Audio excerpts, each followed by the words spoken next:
Kagulat World. Ang balita ay parang kidlat na gumulantang sa Filipino fans. Si Alex Eala, ang pambato ng bansa na naghihintay pa ng kanyang singles round of 16 laban, ay mayroon ng bronze medal. Paanong nangyari ito? Simple lang ang sagot pero napakalaki ng emotional significance nito.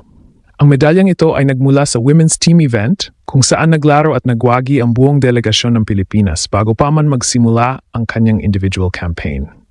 Sa madaling salita, ang pagginto sa team event ang naging susi sa initial podium finish na ito. Ito ang twist na nagpapatunay na ang Pinay tennis dream ay isang collective effort at hindi lamang nakasalalay sa kanyang WTA star power. Ang team event ay nagsilbing crucible para sa Team Philippines na binubuo nina Steffi Aludo, Alexa Miliam, Teniel Maris at Shera Rivera kasama si Ala. Ang kanilang defining moment ay ang quarterfinals laban sa Vietnam, kung saan ang isang matinding 2-1 victory ang nagbigay sa kanila ng guaranteed bronze medal. Sa SEA Games format, ang losing semifinalists ay parehong nag-uuwi ng bronze na nag-alis ng pangangailangang maglaro pa para sa third place spot.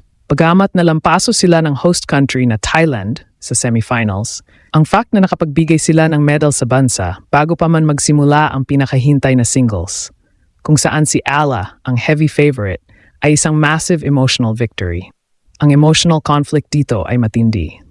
Matapos ang ilang buwan ng individual struggles sa WTA Tour, ang Team Bronze na ito ang pinakamahusay na antidote sa anumang self-doubt na maaring dala ni Ala.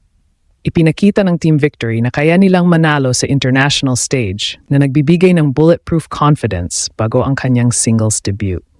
Ito ay isang testament sa kanyang leadership at sa unity ng team. Kaya naman ang kanyang pahayag na, "So proud of our team for showing up and giving their all," ay hindi lamang cliche. Ito ay genuine pride sa pagiging bahagi ng isang winning unit. Ang bronze medal na ito ay hindi lang karangalan. Ito ay strategic momentum. Sa mata ng buong Southeast Asia, si Eala ay isang WTA-level athlete na ngayon ay may dala ng proven gold standard mentality mula sa team success. Ang buong focus ay lumipat na ngayon sa kanyang singles campaign. Sa kanyang round of 16 match bukas laban sa winner ng Laos, Malaysia, hindi na siya naglalaro para patunayan na kaya niyang manalo. Iyon ay nasagot na ng bronze. Ngayon, naglalaro siya para i-upgrade ang kulay, para gawing gold ang emotional victory na sinimulan ng kanyang team. Ito ang simula ng kanyang solo mission na i-fulfill ang national hunger para sa Grand Slam level na dominasyon sa Asia. Buong mundo ay nagulantang sa isang balita mula sa Bangkok. Bago pa man tumapak si Alex Eala sa women's singles court para sa kanyang initial game sa round of 16, mayroon na siyang medal. Ang Pinay Pride at ang kanyang formidable Team Philippines, kasama sina Steffi Aludo, Alexa Miliam, Teniel Maris at Shera Rivera, ay opisyal nang nakakuha ng bronze medal sa women's team event. Ito ang isang shock factor na nagpapatunay na ang Filipina power sa tennis ay hindi lang nakasalalay sa isang tao, kundi sa kolektibong lakas ng buong bansa, at ito ang perpektong momentum booster bago ang kanyang singles campaign na magsisimula bukas, Lunes. Ang tagumpay ay hindi naging madali. Matapos nilang gulantangin ang Vietnam sa quarterfinals sa isang matinding 2-1 showdown, sinigurado na ng Team Pilipinas ang podium finish at ang karangalan ng guaranteed bronze. Bagamat hindi kinaya ang semifinal sweep ng host country na Thailand, ang achievement na ito ay nagsilbing emotional high na kailangan ni Eala matapos ang kanyang mga WTA heartbreaks. Ang kanyang pahayag ay puno ng pride, "So proud of our team for showing up and giving their all," na nagpapakita ng team spirit na mas mahalaga kaysa sa individual glory. Ang pagkapanalo ng team medal ay nag-alis ng initial pressure na si Ala lamang ang inaasahang mag-uwi ng hardware. Pero hindi pa tapos ang laban. Agad siyang nagbigay ng cliffhanger para sa buong bansa. Sinabing, "All sights set on individuals." Tuloy ang laban. Ito na ang moment para i-translate ang team success na ito sa kanyang primary goal, ang women's singles gold. Ang unexpected bronze na ito ay nagbigay sa kanya ng mental freedom para harapin ang kanyang singles round of 16 match laban sa winner ng Laos at Malaysia nang may zero doubts at maximum confidence. Ang conflict ngayon ay nagiba. Mula sa pressure to win, naging hunger to upgrade ang bronze tungo sa ginto. Ang tagumpay na ito ay muling nagpatibay sa pananampalataya ng bansa sa kanyang Grand Slam at WTA goals. dahil patunay ito na ang winning mentality ay buong buo na niyang dala-dala sa Bangkok. Ang biglang pagkamit ng women's team bronze ay nag-iwan na malalim na emosyonal at psikolohikal na epekto sa kampanya ni Alex Eala. Nawala ang initial pressure na siya lang ang dapat mag-uwi ng medalya. Ang burden ay nabawasan na ngayon ng collective success. Ang matinding conflict ngayon ay naging hindi na need to win, kundi desire to dominate.